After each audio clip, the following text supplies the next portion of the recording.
Assalamualaikum warahmatullahi ta'ala wabarakatuh. Bismillahirrahmanirrahim.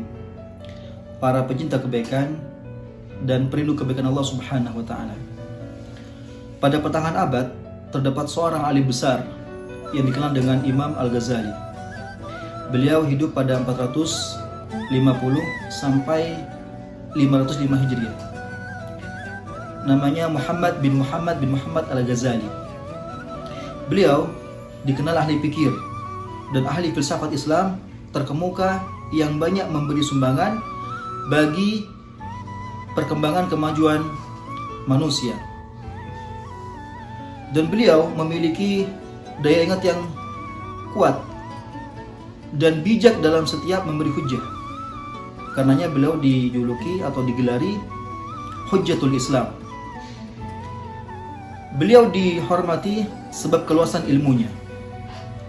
Karenanya beliau memiliki karang kitab lebih daripada 50 kitab.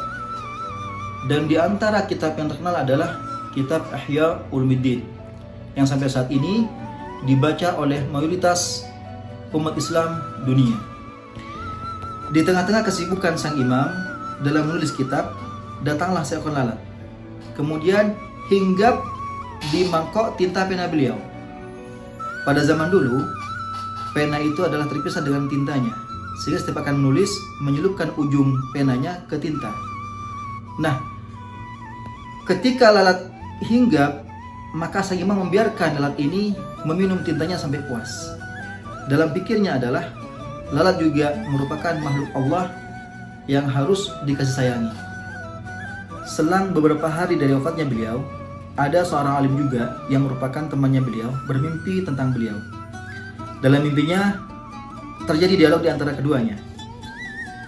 Temannya ini menanyakan, "Wahai imam, apa yang Allah telah perbuat kepada engkau saat ini?"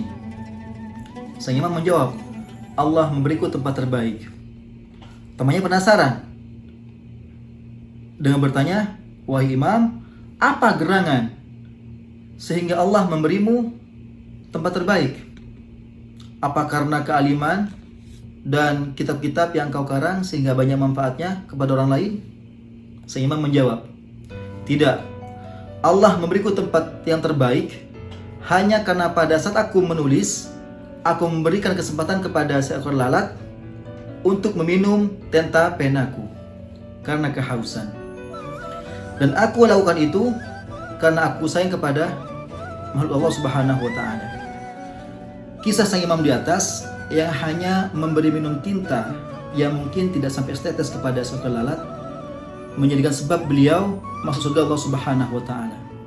Lantas bagaimana dengan seseorang yang memberi makan kepada sesama manusia atau memberi sedekah kepada orang yang benar-benar membutuhkan? Karenanya ada hadis sahih yang meriwayatkan tentang seorang wanita yang masuk surga sebab memberi minum kepada anjing yang kehausan.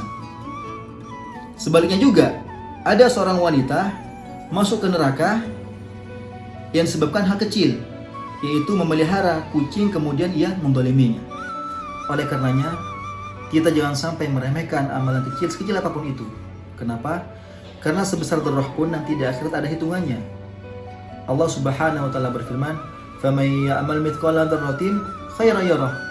Maka barang siapa yang beramal kebaikan sebesar darah pun, niscaya nanti ia melihat balasannya.